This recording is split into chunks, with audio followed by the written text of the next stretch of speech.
നമസ്തേ കൂട്ടുകാരെ, നമ്മളന്ന് നോക്കിയത് പ്രഥമഃ പാഠഃ വിശ്വം ജയാമ. ആദ്യത്തെ പാഠം ലോകത്തെ ജയിക്കാം. ആമുഖം പറഞ്ഞതാണ്. അപ്പോൾ ആദ്യത്തെ 4 വരി നോക്കാം.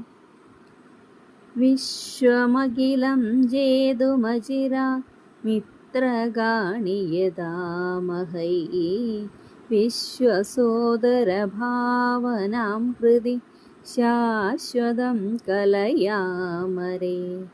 വിശ്വമഖിലം, വിശ്വം ലോകം, അഖിലം മുഴുവനും, ഈ ലോകം മുഴുവനും, ജേതും ജയിക്കുവാൻ, അചിരാത് പെട്ടെന്ന് തന്നെ, മിത്രഗാണി യഥാമഹൈ സുഹൃത്തുക്കളെ നേടിയെടുക്കാം, വിശ്വസോദര ഭാവന ലോകത്തിൽ സഹോദരൻ എന്ന വികാരത്തെ, ഹൃദയത്തിൽ, ശാശ്വതം കലയാമരേ അനശ്വരമായിട്ട് ലയിപ്പിക്കാം.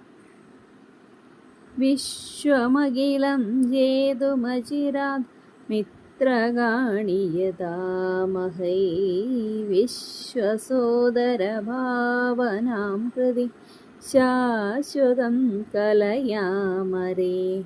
ഈ ലോകത്തെ മുഴുവനായിട്ട് ജയിക്കുവാൻ വേണ്ടിയിട്ട് നമുക്ക് സുഹൃത്തുക്കളെ നേടിയെടുക്കാം. വിശ്വസോദര ഭാവന ഹൃദയത്തിൽ ശാശ്വതമായിട്ട് ലയിപ്പിക്കാം എന്ന് പറഞ്ഞാൽ എന്താണ്? വിശ്വസോദര ഭാവന എപ്പോഴും മനസ്സിലുണ്ടായിരിക്കണം. എല്ലാവരും സഹോദരന്മാരാണെന്നുള്ള ഒരു ഭാവന നമ്മുടെ മനസ്സിൽ എപ്പോഴും ഉണ്ടായിരിക്കണം.